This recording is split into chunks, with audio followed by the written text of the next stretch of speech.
Bonjour à toutes et à tous, aujourd'hui on se retrouve pour parler de Code Geass.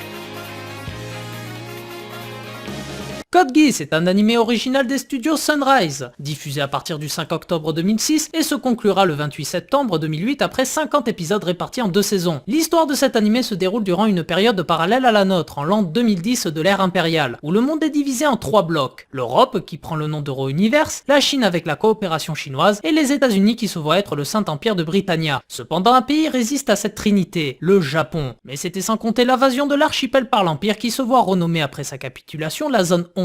Une province de plus pour Britannia, les Japonais devenant des Eleven, des citoyens de seconde zone et obligés d'être soumis aux citoyens britanniens. C'est quelques années plus tard que nous faisons enfin la rencontre de notre protagoniste principal, le Louche, un jeune étudiant britannian qui s'est promis d'anéantir l'Empire de Britannia et son empereur. Alors qu'il est embarqué contre son gré dans une affaire d'état, il fera la rencontre de Sitou qui lui procurera le Geass, un pouvoir permettant à Lelouch de soumettre à sa volonté là où les personnes qui croiseront son regard. Se rendant compte de l'étendue de son pouvoir, y voilà l'occasion d'accomplir son objectif. Pour l'aider dans sa mission, il utilisera les rebelles japonais en formant une organisation armée du nom des Chevaliers Noirs, dont il sera le chef qui répondra au nom de Zero, un leader stratège sans aucun état d'âme qui n'hésitera pas à manipuler son entourage pour parvenir à son but qui est de détruire l'Empire, mais aussi celui de pouvoir vivre dans un monde en paix avec le dernier membre de sa famille qui lui tient tant, sa sœur Nonali. Cependant, son parcours pour y parvenir sera semé de bien des obstacles, comme son meilleur ami Suzaku, qui bien que japonais a décidé de servir l'Empire avec l'objectif de changer le système de l'intérieur. Voilà pour le très rapide résumé. Comme vous avez pu le remarquer, l'histoire se déroule dans une période qui s'inspire énormément de celle de la Seconde Guerre mondiale et de la guerre froide, avec la douce subtilité du pauvre Japon attaqué et envahi injustement par les méchants états-uniens. Rajoutez à ça une rivalité entre deux visions diamétralement opposées, de la stratégie, un scénario prenant, des combats super bien animés et des personnages bien construits, et vous obtenez Code Geass, considéré encore aujourd'hui comme la meilleure série animée originale. Car contrairement à des œuvres comme Dragon Ball Z,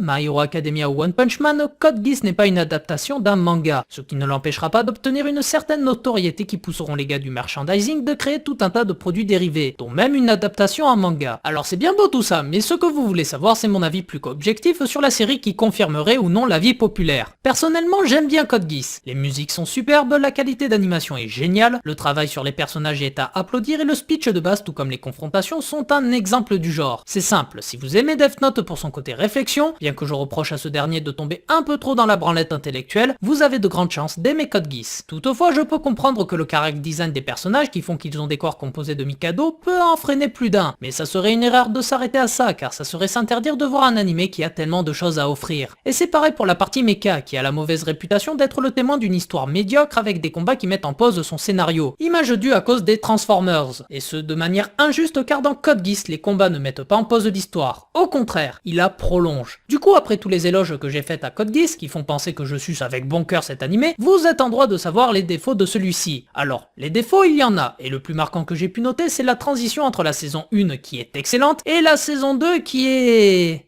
moins bien, dû par exemple aux incohérences qu'elle génère avec sa grande sœur. Et ça c'est dû au fait que le chef du projet de la première partie n'a pas participé à la réalisation de la seconde. Donc je peux comprendre que certains aient décroché à ce moment. Dommage car la fin efface absolument tout ce qu'on peut reprocher de cette dernière saison. Enfin en grande partie. La fin qui m'a et qui m'émeut toujours le plus entre toutes les fins des animés que j'ai pu voir. Si vous avez pleuré à la fin de Assassination Classroom, préparez les seaux d'eau et les Kleenex si vous vous apprêtez à regarder Code Geass. Bien sûr, j'aimerais tellement l'aborder avec vous, ainsi que les nombreux autres points que contiennent l'animé. Cependant, ça serait vous gâcher votre découverte. Et cette vidéo durerait 2 heures, et je n'ai clairement pas le temps de le faire si vous voulez qu'une autre vidéo traitant sur un autre animé ayant Code dans son titre puisse apparaître sur cette chaîne. Et pour réaliser la suite de la parodie sur Assassination Classroom, Ah, quel comique cet outil. Sur ce, merci d'avoir regardé cette vidéo. N'hésitez pas à mettre le petit pouce bleu de l'amour, à partager cette vidéo si elle vous a plu, et de laisser un commentaire que je me ferai un plaisir de répondre. Quant à moi, je vous dis à la prochaine pour une nouvelle vidéo.